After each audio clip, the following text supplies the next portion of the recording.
Márcio França, guerra híbrida, geopolítica internacional, PSB, primeira mão, informações. Algumas eu dei ali na entrevista com o Miguel do Rosário, mas nós já temos atualizações que, né, de lá dessa entrevista que eu concedi no sábado para ele, aconteceu até aqui. Bom, primeiro é preciso contextualizar a geopolítica, né? Foi uma semana que aconteceu muitas coisas ao mesmo tempo, e como na última live que eu tive contigo, Romos, eu falei assim, olha, muita gente acredita que o Brasil é o país da coincidência, mas muita gente acredita em coincidência, né, por excesso de filme da Disney, como eu falei, né, que acredita em Papai Noel. Então, e aí eles criticam os que eles chamam de teóricos da conspiração, eles são os teóricos da coincidência. Eles são teóricos da coincidência, excelente nome, não, e vamos começar a taxar eles, os teóricos da coincidência, né? A questão da teoria do efeito borboleta, a teoria do caos, etc., estatística, eles são definitivamente os teóricos da coincidência. E o mais interessante é o seguinte, muita coisa aconteceu essa semana, é impressionante acontecer tudo na mesma semana. Então aconteceu nessa semana a tentativa de golpe na Bielorrússia. E lá, aqui eu vou dizer como eu falei, a que KGB vai resolver, não se preocupa não. A KGB vai resolver, e eu digo mais, eu acho que se o Biden for eleito ou se tentarem forçar a mão, o Putin e o Lukashenko deveriam seguir um plano que eles tinham, que era se unir. Unificar, exatamente. Igual a Crimeia, ou seja, fazer uma unificação. E olha, quem acha que isso é impopular está enganado, tá? Isso aí a população gostaria muito de ser incorporada pela Rússia. Seria vexatório o resultado para quem é contra, né? Ou seja, seria igual na Crimeia, coisa de 85%, 90% no referendo, e aprovar. Então, acho que o Putin deveria fazer isso, sem sombra de dúvida, junto com o Lukashenko, retomar esse pensamento e essa ideia que eles estavam ali no passado próximo, né? Começaram essas conversas em 2015. Aconteceu concomitantemente, aí um pouquinho mais para trás, mas a questão do atentado lá em Beirute, aconteceu esse discurso do Biden e o discurso lá da senadora americana, e começou aqui, eu posso até abrir o G1 aqui, ó, tô aqui no computador, aí você vai no editorial aqui, Mundo, e você vai ver que o retrato da guerra híbrida é o que está no G1 aqui, ó, e dessa guerra internacional, dessa cooptação. Então, tá lá, é tudo exaltando o Biden, falando que o Biden é um herói, teve aneurisma, perdeu 2 filhos, ficou viúvo com 30 anos, tudo isso acontecendo. Fala do filho ladrão dele, não fala não, né? Isso não... Ninguém fala, ninguém tem, né? São laranja dele, laranja do próprio. Laranja dele, exatamente. E aí você teve agora, recentemente, esse caso, que aí eu vou entrar mais agora para falar do Márcio França, que foi o caso de sábado, né? Da questão lá da menina e dos fundamentalistas religiosos, e seguindo agora para o suposto envenenamento do rival do Putin, lá do concorrente, lá do opositor do Putin. Enfim, tudo isso aconteceu na mesma semana. Tudo isso. Aí você fala em coincidência, né? Aí você fala... E nessa semana também foi anunciado essas sanções, como bem disse o Wallace, também aí você vai do ponto de vista econômico, e ninguém fala, que todo mundo omite, né? Que aí TikTok, o caralho a 4... Né? Então, a Eurásia é o alvo, Eurásia. A Eurásia é o alvo, exatamente. E aí eles tentam ainda de uma forma... Olha, eu sou amigo do professor Dugin, tentam associar o Steve Bannon... eu esqueci, a prisão do Steve Bannon com... né? Eles sempre falam assim, agora eu vi gente de esquerda comentando, prender o Steve Bannon, agora falta prender o Olavo de Carvalho e o Dugin. A Gleisi Hoffmann, Gleisinha. Você é muito burro, eu te amo, Gleisinha, mas você faz meu coração sofrer, Gleisi Hoffmann. Você foi ao Twitter ontem e falou que isso é um importantíssimo passo para acabar com a rede das fake news no mundo. Isso é ingenuidade, Gleisinha, por favor. Gabriel Cassiano. Meu Deus. E é tão besteira que eu imagino que ela nem deve saber o porquê que ele foi preso. Né? Ele não foi preso por Cambridge Analytica ou desestabilizar eleições em qualquer mundo, enfim. Ele foi preso por supostamente ter desviado dinheiro de uma campanha de arrecadação de fundos. E ele já está solto. Eu fiz uma live ontem no Facebook, fiquei falando só disso, e falei, meus queridos, isso aqui não é um crime inafiançável. Amanhã ele está solto, vai pagar lá a fiança e está solto.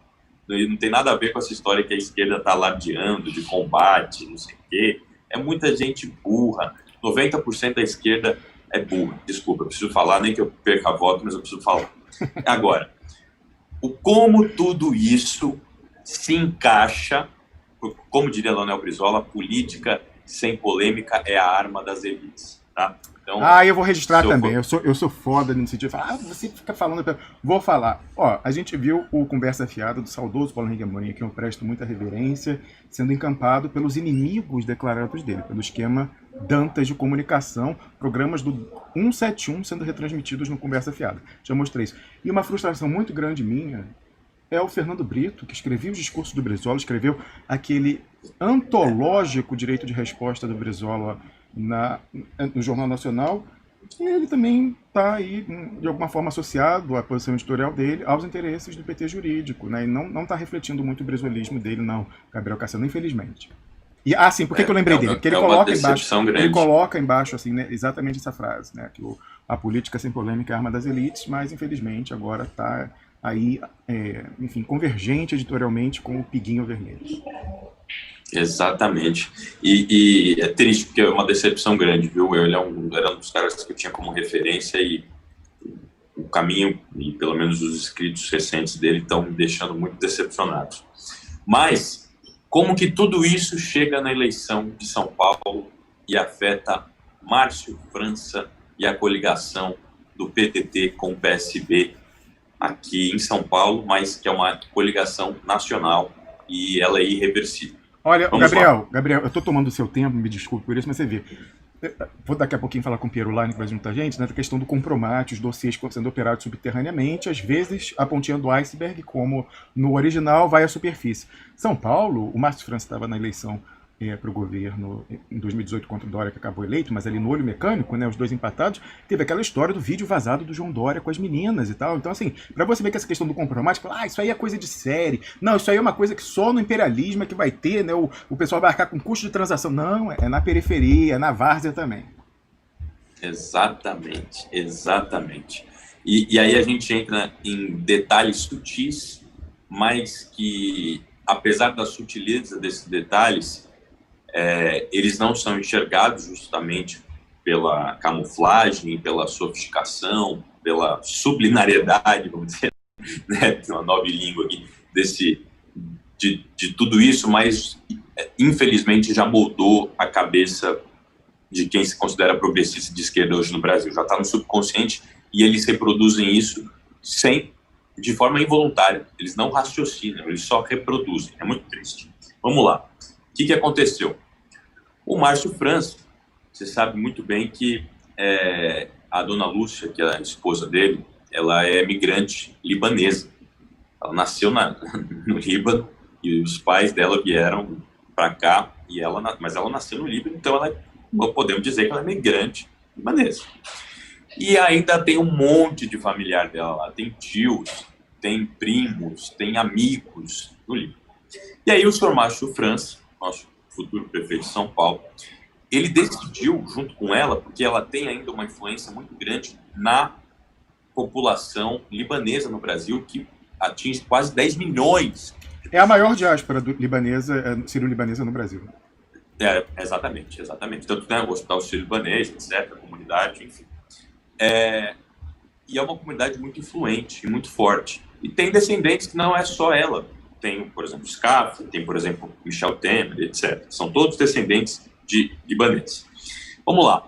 Até pessoas que não são árabes, por exemplo. Os irmãos Safra, eles são uma família de sefaraditas judeus do Líbano originalmente. Você tem aí Adib Jatene, Paulo Maluf, Michel Temer e o nosso caríssimo Elias Jabbour. Exatamente. E então, assim, existe toda essa correlação. E o que aconteceu já lá no início da Guerra Híbrida, lá no começo? O Márcio França fez uma ponte com o SCAF, fez uma ligação com o presidente da República, né, o senhor Jair Bolsonaro, e ele pediu para que o Márcio França tenha uma boa relação com o SCAF, tá? Tem uma boa relação, independente de SCAF ser o que é, a gente sabe, mas ele tem uma boa relação política de anos, enfim. E ele pediu ali, gentilmente, para o SCAF, inclusive, falando aqui, a gente estava falando, eu vou falar aqui, vou dar para o pessoal que está achando que eu estou enrolando aqui, eu vi um comentário aqui, vamos lá. Quem tirou o Datena da disputa da Prefeitura de São Paulo, mais um em primeira mão aqui, foi o Márcio França a pedido do SCAF, com a chancela do Bolsonaro e a pedido do Ciro também. O Ciro teve um papel grande. E é possível que o Datena saia candidato ao Senado pelo PDT em 2022. Então, estou dando aqui em primeira mão para vocês, os pressionautas aí, para dizerem que houve essa correlação para tirar, porque o Datena também é amigo do Dória.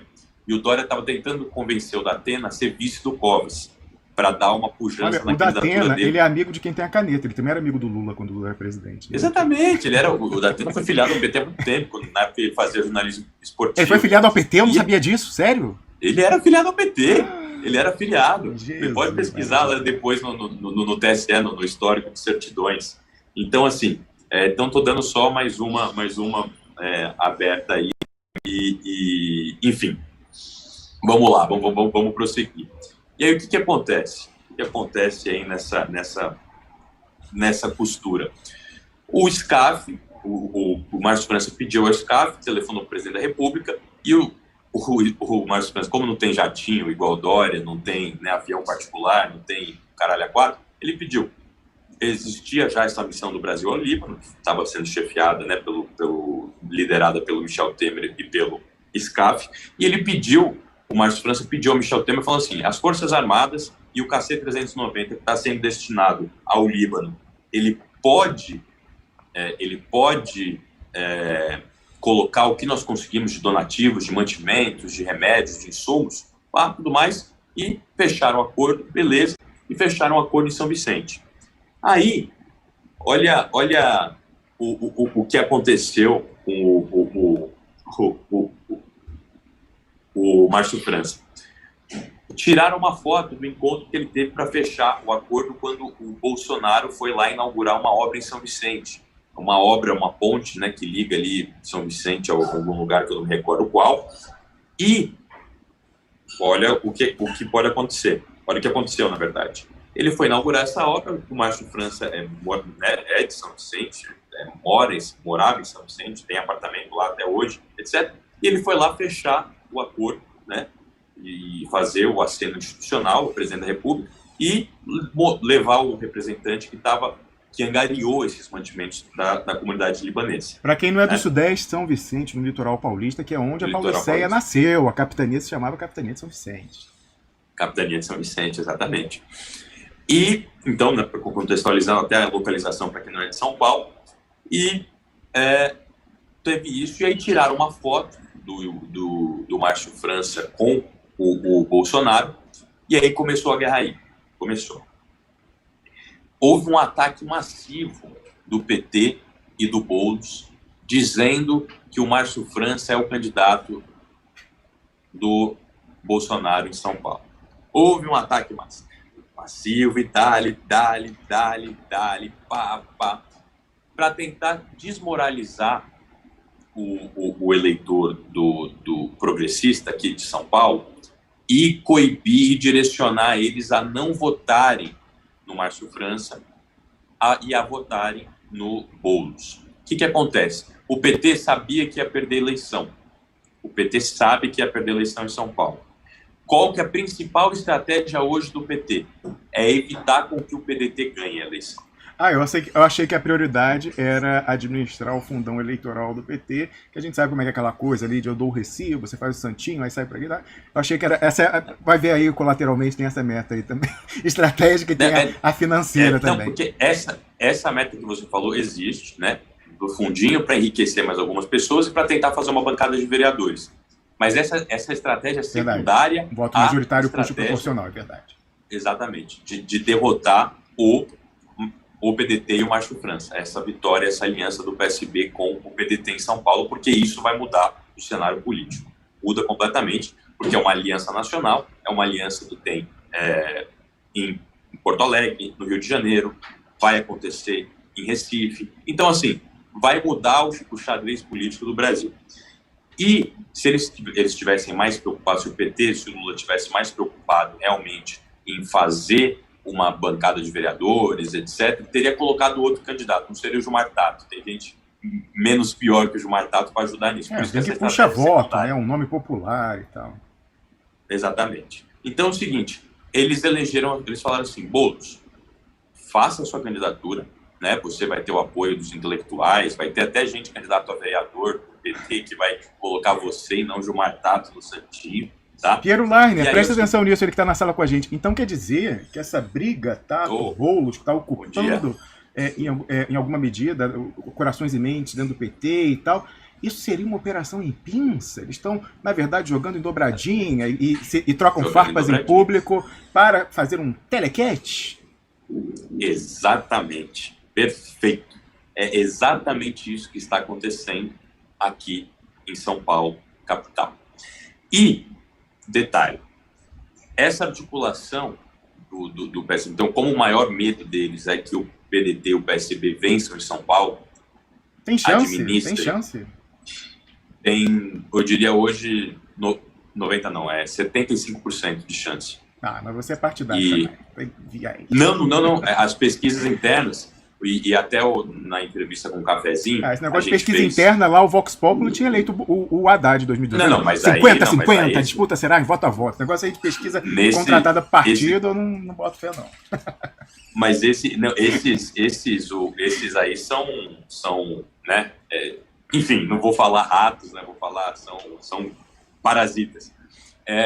Mas as pesquisas internas nossas, tanto a do Márcio França e também a única pesquisa até agora de campo amostral que foi realizada pelo Instituto Prata, e aí a gente estudou ela, mostra que o Márcio França, ele ganha na periferia disparado, em todas as regiões da periferia de São Paulo, todas, com média acima de 60%.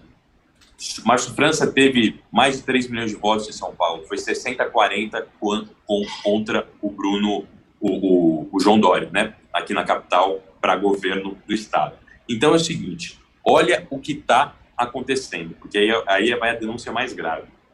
Não obstante essa estratégia de tentar já impedir a vitória do PSB e do PDT em São Paulo, capitaneada pelo PT, e aí aceita e implementada pelo PSOL na figura do Boulos, que o Boulos na periferia, a gente foi ver o voto, o pessoal está falando aqui, né, nos comentários, uma pessoa e falou, né, que eu não entendo nada de periferia, que é o Boulos que entende. O Boulos não atinge 5% de votos na periferia. A maioria dos votos dele, ele quase empata com o Márcio França no centro expandido, na Vila Madalena, em Pinheiros. O Juliano Medeiros, o presidente do PSOL, se ele tivesse o título eleitoral em São Paulo, obviamente, além da obrigação partidária, mesmo que ele não fosse presidente do PSOL, pensa no Juliano Medeiros, é o eleitor médio do Guilherme Boulos, ou cadê o Cassiano? Exatamente. A caricatura do eleitor do Guilherme Boulos é essa aí, e que vai ser os votos deles. Lembrando que o Guilherme Boulos perdeu para o Cabo Daciolo, e 500 mil votos que ele teve nas eleições presidenciais... Glória a Deus, né? Nação brasileira! Não, 500 mil votos que ele teve no Brasil inteiro não colocam ele nem no terceiro ou quarto lugar na disputa da Prefeitura de São Paulo. Só um recado para ele. Mas o mais grave, e aí é que tá, olha o componente da guerra híbrida, que vai entrar, antes de eu falar esse aqui, que também é gravíssimo, é que, olha só, o João Dória e o Bruno Covas, ou o Bruno Dória, estão financiando essa brincadeira, empregando gente desses partidos na prefeitura. Eles estão pagando a imprensa, que é a Folha, o Estadão, todos eles, para difamar o Márcio França e botar o Boulos todo dia, misteriosamente, né? O Boulos que era o invasor das casas e dos, né? O cara que é um louco, que é o cara que é contra a propriedade privada, tá todo dia na Folha de São Paulo. O Bom Filho a casa torna, né? Ele era colunista da Folha. Exatamente. Tá todo dia no Estadão, tá todo dia nesse... Por quê? Porque o Dória é aquilo que o Márcio França está falando. O Dória sabe que com o Márcio França no segundo turno, meu irmão, a cobra vai fumar. O Márcio França, indo para o segundo turno, ele está eleito prefeito de São Paulo. E ele sabe disso, e o maior reflexo disso, vou dizer em primeira mão, eu posso, tenho autorização, então isso eu posso dizer, uma coisa muito, mas muito grave.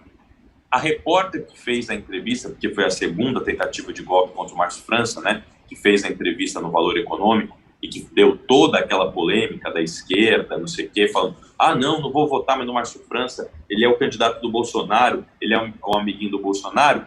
Você sabe quem que é ela? Ela é uma repórter do Valor Econômico, que trabalha também para a TV Cultura. E vai no Roda Viva, tem participações ali relativamente esporádicas no Roda Viva. Eu esqueci o nome dela agora, mas eu posso pegar aqui agora. Mas eu esqueci. Enfim, eu posso pegar aqui agora. Não é a Maria Cristina Fernandes, não é? Cara, eu acho que talvez seja ela. Não, o Piero tá fazendo que não com a cabeça. Você não sabe, Piero? Não é ela, esse né? microfone. Você sabe quem é, Piero Weidner? Não sabe. Tá. Eu vou pesquisar aqui, depois eu prometo que eu deixo para vocês aqui. Que a matéria vai ser Márcio França, que foi a matéria que abriu a brecha para o descarrilhamento, vamos dizer, dessa esquerda aí lacradora, para falar que o Bolsonaro está apoiando o Márcio França e o França é o candidato do Bolsonaro. E aí essa foi a mais grave, né? Porque a TV Cultura, para quem não sabe, só contextualizando, é uma TV do Estado, do governo do Estado de São Paulo. É a Cristiane Agostini. Cristiane Agostini, isso mesmo. Você falou Cristiane, eu falei, puta, parece o nome, mas é Cristiane Agostini, exatamente. Ela tá toda vez lá, uma vez por mês, pelo menos, na bancada do Roda Viva, né? Então, e a gente sabe que a TV Cultura, quem não sabe, quem mantém a TV Cultura é o governo do Estado de São Paulo, e o governador do Estado de São Paulo é o senhor João Dória. Fundação então, Padre Anchieta, que faz o trabalho missionário lá em São Vicente. Em São Vicente. Então, você já vai ligando os pontos. Então, é bom a gente deixar claro que esse trabalho está sendo orquestrado com PSDB, PT e PSOL. Aliança impossível? Não. Pouco provável? Improvável? Nós estamos no Brasil, né, gente? Então, olha, isso aí é uma imputação importante. Eu quero saber, já que a gente está falando, vamos falar de docecracia agora com o Piero Line, eu quero saber o seguinte, você falou aí, olha, uma articulação, está usando funcionário da máquina e tal. Esse lado aí, França, PSB, PDT, tem o dossiê? Eles têm o batom na cueca disso que está acontecendo e vão guardar? Ou vai ser divulgado? Como é que vai ser operado esse dossiê? Esse dossiê você fala contra? A prova de que o PSDB está usando a máquina para difundir isso daí, pagando gente, para dar visibilidade ao bolso. No momento certo. Então tem o dossiê, tá bom. É isso que eu tem o dossiê. Tem enfim, gente, o jogo é esse. A ideia ali, não, o jogo é esse. É dossiê para lá, dossiê para cá e saber operar o dossiê. Gabriel Cassiano, para concluir sua participação por hoje. Para concluir aqui, e aí eu digo como isso tem a ver agora com a questão internacional e com a questão da guerra híbrida que nós estávamos falando para concluir. Vamos lá. A partir dessa desmoralização, concomitantemente, aconteceu esse trágico episódio aí no final de semana, né, da criança, que foi explorada politicamente por várias pessoas, etc., e tudo mais. E olha o que aconteceu, e isso é muito importante. O Orlando Silva, do PCdoB, que não estava, até tínhamos um Ribbentrop-Molotov, né, um pacto de não agressão junto com ele decidiu bater no Márcio França. E aí é que está a grande sacada para a gente compreender o que aconteceu, para fechar minha participação aqui por hoje, já agradecendo do Expresso, mandando um abraço para o Pia, que está aí também, uma figura extraordinária. Vamos lá. O Márcio França e o PDT, a gente estava praticamente consolidado a aliança. Só que o Orlando Silva, ele tem um gosto e um apreço pela militância cirista, porque ele, teoricamente, defende o Ciro dentro do PCdoB e defende lá, não sei o quê. O Ciro, inclusive, fez um vídeo de apoio, porque a gente não é igual ao PT, a gente faz sinalizações, a gente acha a candidatura dele importante, não queremos minar, não queremos ser, né? E o Ciro fez um vídeo dele, não declarando o voto, porque o voto do Ciro é no Márcio França, São Paulo, mas falando sobre a importância da candidatura dele. E ele, do nada, até eu liguei para o Márcio França estava desacreditado. Ele falou assim, peraí, o Orlando Silva atacando nós? O que está por trás dessa história? que está por trás dessa história. E aí eu digo aqui em primeira mão aos expressionautas, a todos que estão nos assistindo, quem concorde ou não, quem gosta de mim ou não, que há um complô e que esse complô foi muito bem sucedido. Nós estamos conseguindo agora reverter. Se utilizaram do episódio de sábado para desmoralizar o Márcio França, porque não se pronunciou em relação a isso, e a me desmoralizar, que eu sou o candidato do Ciro, do PDT, em São Paulo, prioritário. Então, houve uma chuva da própria militância cirista em defesa do Orlando Silva, dizendo que estavam cogitando a votar no Boulos e no Orlando Silva e que desistiriam de votar em mim e no Márcio França, porque, além do Márcio França não ter se posicionado, eles viam uma nítida aproximação entre Bolsonaro e Márcio França, e comigo foi que eu disse, e aí eu fui enfático, havia uma armação dessa manifestação lá na frente do hospital, orquestrada pela Damares Alves, orquestrada pela Sarah Winter, orquestrada por esse grupo aí, né, que a gente sabe muito bem que está infiltrado dentro do governo, dentro do governo federal, para desmoralizar a Igreja Católica. Quem foram os organizadores desse evento que aconteceu no sábado foram evangélicos, foram os deputados da bancada evangélica lá, de vereadores do Recife, da Assembleia. Eu posso mandar o nome de todos aqui, eu tenho print de todos eles, eu mando para vocês. Foram eles. Existiam católicos fundamentalistas e extremistas lá? Existiam. Mas quem organizou isso foi a Damares Alves com a Sarah Winter. Como é que a Sarah Winter, em prisão domiciliar, consegue puxar dado de uma criança, saber o hospital exato onde ela vai estar? Porra, gente! Vamos acordar, caralho! Desculpa a minha indignação, mas não dá para acreditar que o povo seja tão burro assim. Desculpa. No dia anterior, a Damares visitou a Sarah Winter. E a Sarah Winter, em prisão domiciliar, tem o dado da onde a menina está, da onde era o hospital que ela ia fazer o aborto, o nome do médico. Quem é que passa isso para ela? Sou eu?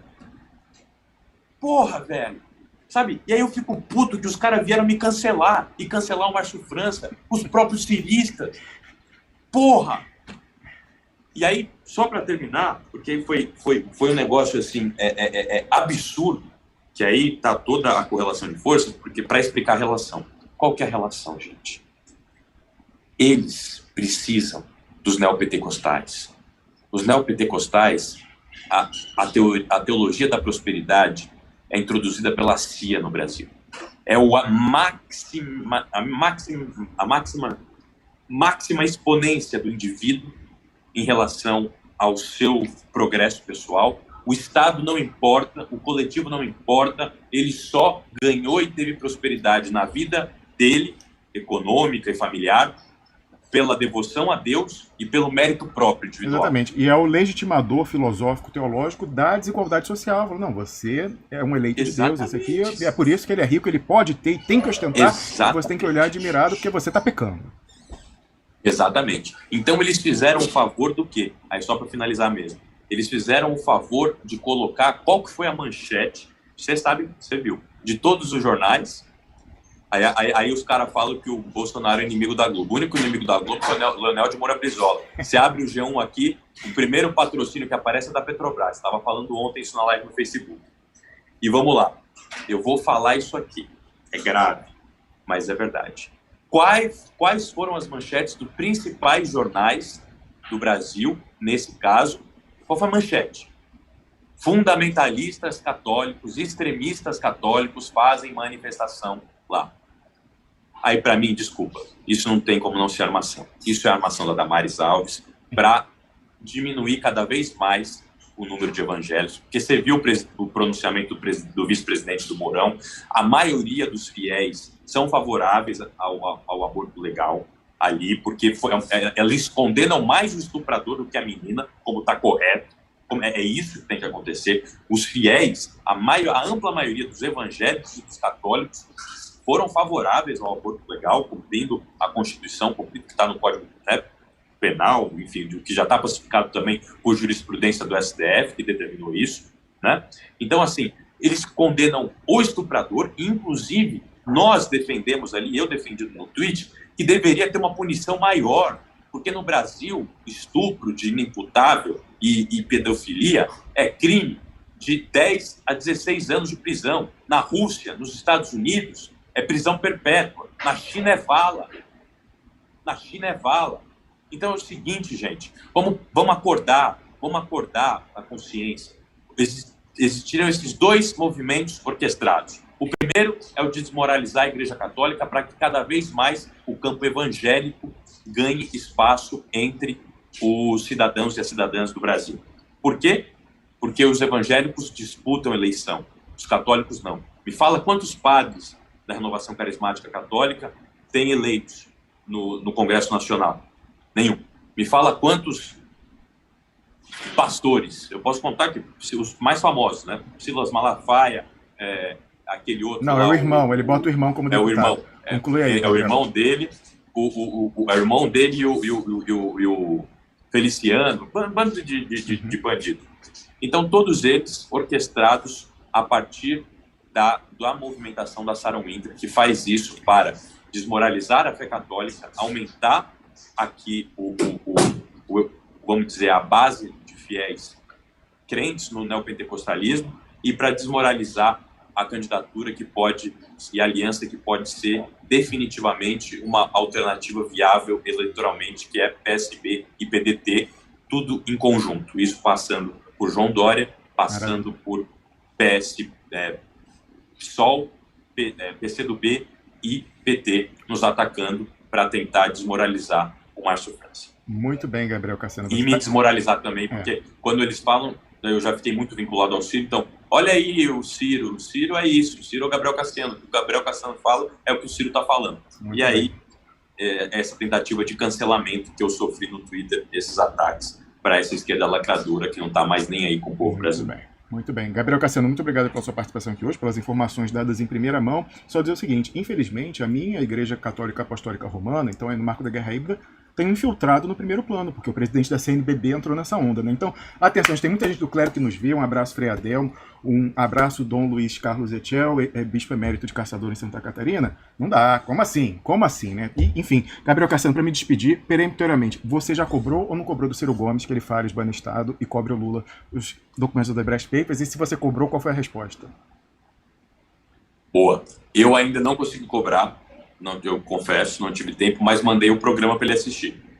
E eu vou cobrar essa semana, foi por uma questão de tempo mesmo dele que ele tirou férias nesses últimos dias. Ele largou o celular, não atendeu, ele ficou de fato, teve aquela foto lá no iate. Enfim, uma pergunta, ele dá ou não dá visualização de quem manda mensagem no WhatsApp? No WhatsApp não, ele só tem telefone. Você também não, tem que dar. SMS. Eu gosto de quem dá visualização, tem que ir lá, viu ou não viu a mensagem? Negócio de político adora botar isso, mas tem uns aí, ó, a Gleisi não dá visualização, o senador Rogério Carvalho dá visualização, o Requião dá visualização, tem que dar visualização a mensagem. Vou fazer isso, a pedido seu no meu privado, no público que eu uso, eu vou deixar ainda desse modo. Maravilha. Um abraço, Rômulus, um abraço, Pierre. É uma honra sempre estar aqui com vocês no Duplo Expresso, que prestam um excelente serviço ao país e ao mundo, e aos expressionautas que tiveram aí a distinção e me deram o privilégio de me escutarem e escutarem o que eu tinha para falar. Um grande abraço, conte comigo sempre aí, no que precisar, só convocar que estou presente. Valeu, grande Gabriel Cassiano, aí, ele que está na Faculdade de Economia, é o vice-presidente do PDT em São Paulo, presidente da juventude desse partido, do PDT, e vai sair candidato a vereador, e é um cirista dentro do PDT.